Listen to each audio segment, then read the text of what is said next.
আসসালামু আলাইকুম। আজকে আমরা কেমিস্ট্রির অন্যতম একটা ইম্পর্ট্যান্ট টপিক জটিল যৌগ নিয়ে লেখাপড়া করব, ঠিক আছে? তো জটিল যৌগ পড়ার আগে আমাদের কয়েকটা বেসিক জিনিস একটু জানতে হবে। যেমন প্রথমে আমাদের জানতে হবে কি জটিল আয়ন জিনিসটা কি। জটিল আয়ন কি? জটিল আয়ন আমি কি লিখছি দেখো, অবস্থান্তর মৌল প্লাস এক বা একাধিক লিগ্যান্ড। তার মানে কি অবস্থান্তর মৌলগুলোর সাথে এক বা একাধিক লিগ্যান্ড সংযুক্ত হয়ে যে বিশেষ আয়ন গঠন করে তাকেই বলে জটিল আয়ন। এখন এই জটিল আয়নের মধ্যে দুইটা শব্দ আছে, একটা অবস্থান্তর মৌল আর একটা লিগ্যান্ড। তো আগে আমাদের বুঝতে হবে অবস্থান্তর মৌলটা কি।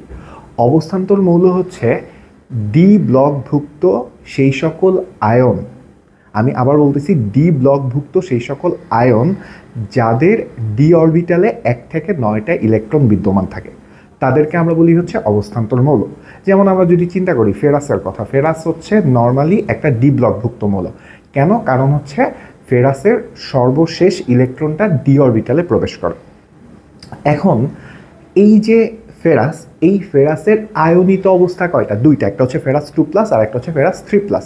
আমরা যদি চিন্তা করি ফেরাস 2+-এ 3D-তে কয়টা ইলেকট্রন থাকে? 6টা ইলেকট্রন থাকে। আর ফেরাস 3+-এ 3D-তে 5টা ইলেকট্রন থাকে।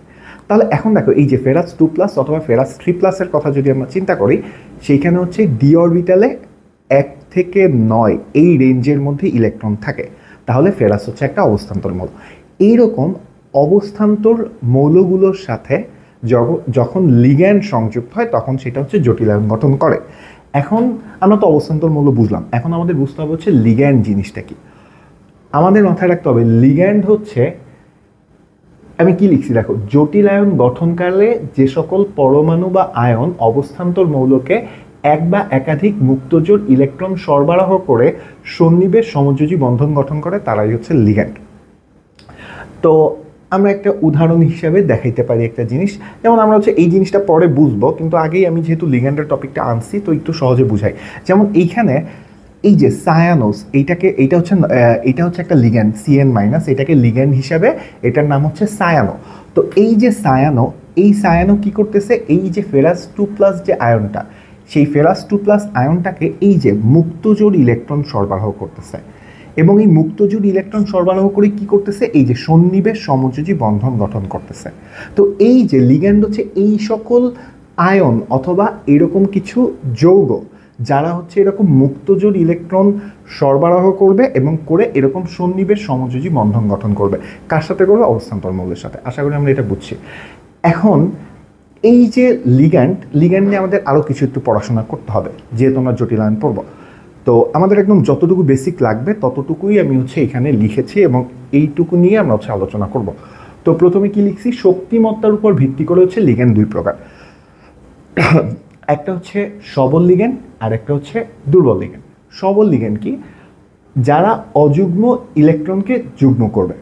অযুগ্ম ইলেকট্রনকে যুগ্ম কি করবে আমি একটু পরেই বুঝাচ্ছি, খালি সহজ বাংলায় মাথায় রাখবা যে সবল লিগ্যান্ড তারা যারা সিঙ্গেল ইলেকট্রনকে, মানে একটা ইলেকট্রন যে অরবিটালে যে একটা করে ইলেকট্রন থাকে, সেই একটা ইলেকট্রন বা সিঙ্গেল ইলেকট্রনগুলোকে ডাবল করে দেয়, মানে জোড়া করে ফেলে, ঠিক আছে?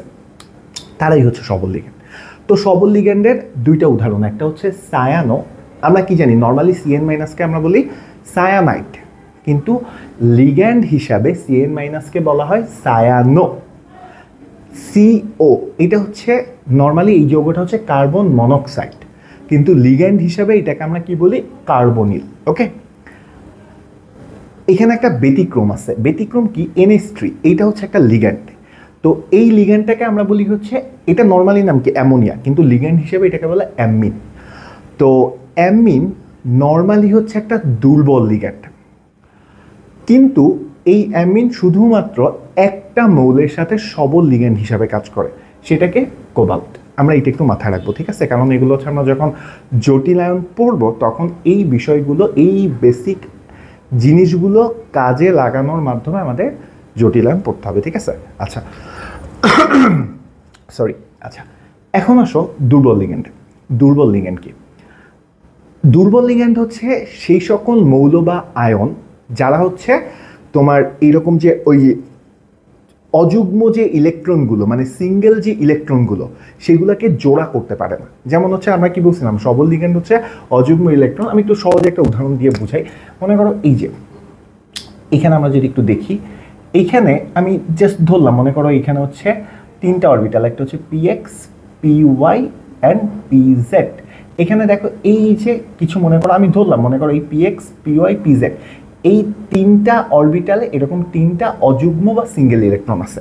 তো যারা সবল লিগ্যান্ড তারা কি করবে জানো, তারা হচ্ছে এই ইলেকট্রনটাকে ওর কাছে নিয়ে যাবে, নিয়ে গিয়ে কি করবে, একটা জোড়া তৈরি করবে। আর ও দেখো ও তো অভাগা, ওর জন্য কেউ নাই, দেখো কোনো ইলেকট্রনই নেই। তো ওকে কি করবে, ওকে এই যে এই ইলেকট্রনটা যখন এখানে গিয়ে জোড়া তৈরি করবে তখন এটা তো ফাঁকা হয়ে যাবে, তখন এই ইলেকট্রনটাকে এখানে নিয়ে আসবে। কিন্তু ও কিন্তু জোড়া হবে না, কারণ ওর জোড়া করার মতো কেউ নাই। ঠিক আছে, আচ্ছা ওকে।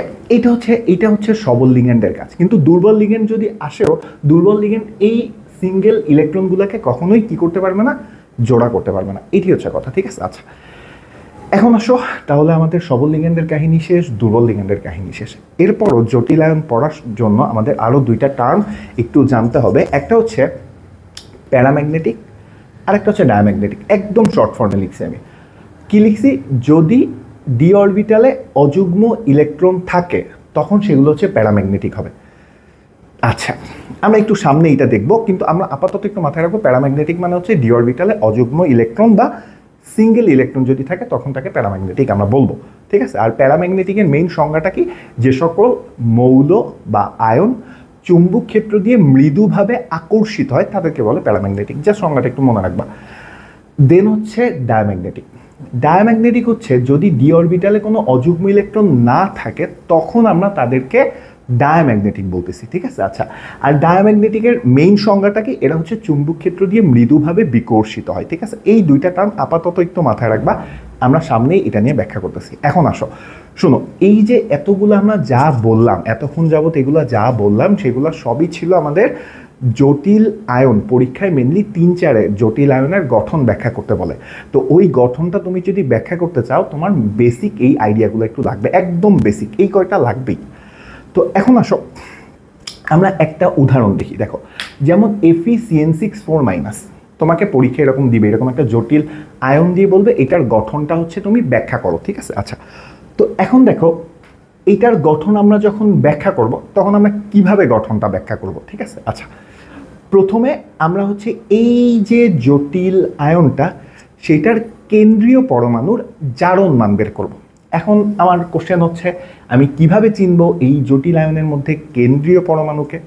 সবসময় মাথায় রাখবা এটা হচ্ছে একটা, এটা কোনো নিয়ম না, এটা একটা আসলে শর্টকাট টেকনিক। ঠিক আছে, যে কোনো একটা যৌগের মধ্যে যে পরমাণুটা সবচেয়ে কম পরিমাণে থাকে সেটা হচ্ছে কেন্দ্রীয় পরমাণু। এটা আমি আবার বলতেছি, এটা কিন্তু কোনো নিয়ম না, জাস্ট তুমি শর্টকাটে হচ্ছে মনে রাখার মতো আর কি, সহজে মিলে যায়। ঠিক আছে, তো এখানে দেখো ফেরাস কয়টা আছে, একটা আছে, আর সায়ানো 6টা আছে।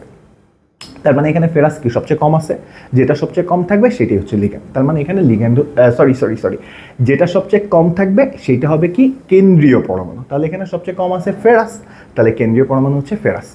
আর আমরা একটু আগে তো দেখেই আসছি সায়ানো, এই যে সিএন এটা কি লিগ্যান্ড হিসেবে কাজ করতেছিল, তাহলে এখানে কি সায়ানো হচ্ছে কেন্দ্রীয় পরমাণু হবে না, সায়ানো তো এখানে লিগ্যান্ড হিসেবে কাজ করবে, আর কেন্দ্রীয় পরমাণু কি হবে, ফেরাস। আমরা কি আশা করি আমরা বুঝতে পারছি।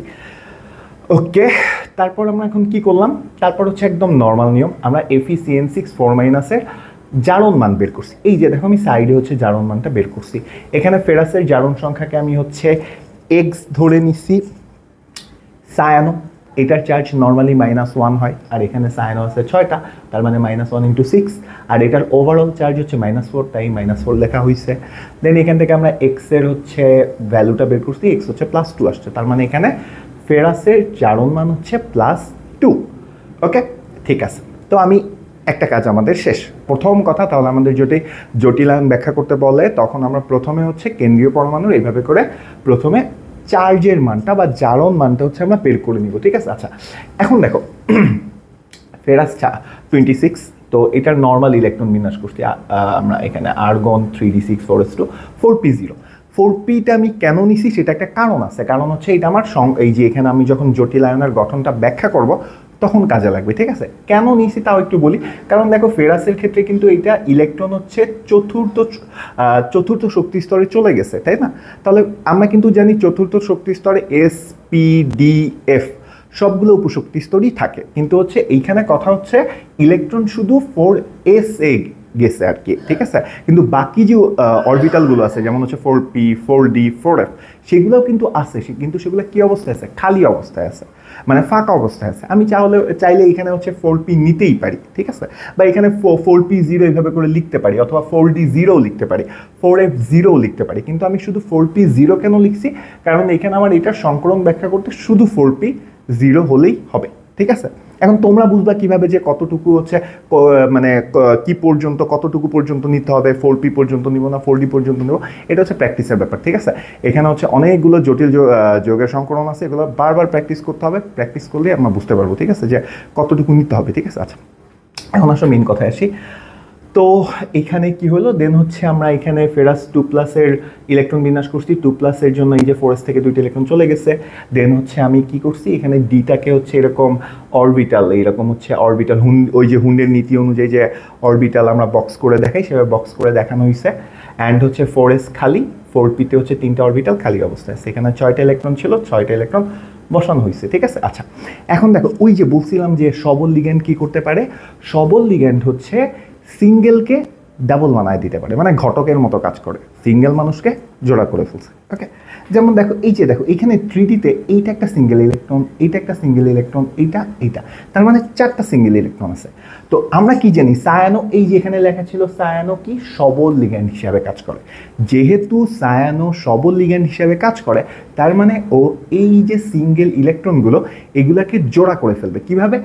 এইটাকে এইটার কাছে নিয়ে আসবে, তাহলে এই দুইটা মিলে একটা জোড়া হবে, তখন এইটা ফাঁকা হয়ে যাবে, তখন এই বাকি দুইটাকে আবার এখানে নিয়ে এসে জোড়া করে ফেলবে। এই দেখো এই যে এখানে সবগুলো দেখছো জোড়া হয়ে গেছে।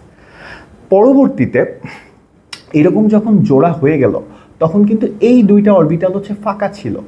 তো এই দুইটা অরবিটালে পরবর্তীতে এই যে দেখো এই যে এই দুইটা অরবিটাল ফাঁকা ছিল, ঠিক আছে, এবং এই যে আগে থেকে এস একটা ফাঁকা ছিল এবং পি 3টা কিন্তু ফাঁকা ছিল। এখন দেখো এই জটিল আয়নটার মধ্যে লিগ্যান্ড কিন্তু ছিল 6টা। তো এই 6টা লিগ্যান্ড পরবর্তীতে এই যে ফাঁকা দুইটা ডি অরবিটাল, এই যে এই ইলেকট্রনগুলো যখন এরকম জোড়া হয়ে গেছে তখন এই দুইটা অরবিটাল ফাঁকা হয়ে গেছিল, তখন এই ফাঁকা দুইটা ডি অরবিটাল, একটা এস এবং এই যে 3টা পি অরবিটাল এইখানে এসে কি করছে, এইভাবে মুক্তজল ইলেকট্রন সরবরাহ করছে। এবং মুক্তজল ইলেকট্রন দেওয়ার মাধ্যমে কি করছে, এই যে দেখো 6টা সন্নিবেশ সমযোজী বন্ধন গঠন করছে, ঠিক আছে। এখন দেখো সবসময় মাথা রাখবা, তোমার যতগুলা লিগ্যান্ড থাকবে, এখানে লিগ্যান্ড ছিল 6টা, তাই এখানে হচ্ছে 6টা লিগ্যান্ড এসে 6টা সন্নিবেশ সমযোজী বন্ধন গঠন করছে। এখন কথা হচ্ছে এখানে দেখো লিগ্যান্ড প্রথমে এই দুইটা কিন্তু ডি অরবিটাল ছিল, এই যে এই ডি অরবিটাল ছিল, কিন্তু এটা ছিল একটা এস অরবিটাল আর এখানে ছিল 3টা পি অরবিটাল। তাহলে দেখো এখানে 2টা ডি ছিল, একটা এস ছিল, 3টা পি ছিল। তাহলে সংকরণ কি হবে, এই জটিল যোগের এই জটিল আয়নটার সংকরণ কি হবে, সংকরণ হবে হচ্ছে D2sp3। তার মানে লিগ্যান্ড যে যে অরবিটালে ইলেকট্রন দিবে সেই অরবিটালগুলো মিলে যেটা হবে সেটাই হবে সংকরণ। যেমন এখানে 2টা ডি, একটা এস, 3টা পিতে দিছে, তাই সংকরণ হচ্ছে D2sp3, একদম সহজ। দেন আমরা দেখি তারপর কি লিখছি, চৌম্বকত্ব, ওই যে বলছিলাম প্যারাম্যাগনেটিক, ডায়াম্যাগনেটিক। এখন দেখো এখানে এই যে লিগ্যান্ড ইলেকট্রন দেওয়ার পরে ডি অরবিটালে সব কিন্তু এরকম এই যে জোড়া ইলেকট্রন, দেখো কিন্তু কোনো কি সিঙ্গেল ইলেকট্রন আছে, মানে জোড়া ছাড়া ইলেকট্রন, জোড়া ছাড়া কিন্তু কোনো ইলেকট্রন নাই, সবগুলা ডাবল ডাবল। যেহেতু এখানে সবগুলা জোড়া ইলেকট্রন, তার মানে দেখো আমি কি বলছিলাম, যদি ডি অরবিটালে অযুগ্ম ইলেকট্রন না থাকে, এখানে দেখো সব যুগ্ম ইলেকট্রন বা জোড়া ইলেকট্রন, তাহলে এটা কি হয়, ডায়াম্যাগনেটিক। তাই এটা কি হয়েছে এখানে চৌম্বকত্ব ডায়াম্যাগনেটিক। ডায়াম্যাগনেটিক মানে কি, চৌম্বক ক্ষেত্র দিয়ে মৃদুভাবে বিকর্ষিত হবে, শেষ। দেন দেখো সন্নিবেশ সংখ্যা, খুবই সহজ সন্নিবেশ সংখ্যা। কিভাবে বুঝবো কত সন্নিবেশ সংখ্যা কত, এখানে দেখো সরি এখানে দেখো সন্নিবেশ সমযোজী বন্ধন কয়টা হয়েছে, 1টা 2টা 3টা 4টা 5টা 6টা, তার মানে সন্নিবেশ সংখ্যা হবে 6। যদি 5টা সন্নিবেশ সমযোজী বন্ধন হতো সন্নিবেশ সংখ্যা 5, 4টা হইলে সন্নিবেশ সংখ্যা 4, মানে যতটা সন্নিবেশ সমযোজী বন্ধন হবে সন্নিবেশ সংখ্যাও তত হবে, একদম সহজ। এরপরে দেখো এটার আকৃতি কি, দেখো এখানে D2sp3 না, সব সময় মাথা রাখবা, যদি D2sp3 থাকে তাহলে আকৃতি হবে হচ্ছে অষ্টতলকীয়। কি হবে? অষ্টতলকীয়। ঠিক আছে, এইটা হচ্ছে দেখবা তোমার হাজারি স্যারের বই একটা চার্ট আছে, এটা মুখস্থ করে ফেললেই হবে যে sp3 ক্ষেত্রে আকৃতি কীরকম হয়? চতুস্তলকীয়।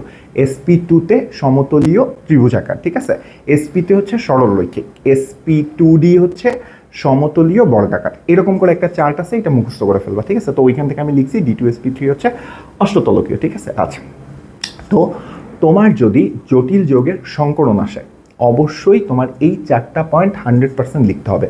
সঙ্গে এরকম একটু ছবি আঁকতে হবে। দেখো এই যে ছবিটা এখানে দেখো, এটার অষ্টতলকীয় গঠনটাকে আমরা হচ্ছে নর্মালি এইভাবে করে দেখাই, কারণ হচ্ছে 3 ডাইমেনশনালি হচ্ছে অষ্টতলকীয় এখানে দেখানো পসিবল হয় না। তো এইভাবে করে আমরা একটু ছবিটা দেখালেই হবে। এখানে কি ছিল? ফেরাস 2+ ছিল কেন্দ্রীয় পরমাণু বা কেন্দ্রীয় আয়ন, অ্যান্ড এই ফেরাস 2+-এর সাথে ওই যে 6টা লিগেন্ড ছিল, এই যে 6টা লিগেন্ড, 6টা লিগেন্ড এই যে সন্নিবেশ সমযোজী বন্ধনের মাধ্যমে তোমার কি করছে? সংযুক্ত হয়ে এই যে ওভারঅল FeCN6 4- গঠন করছে।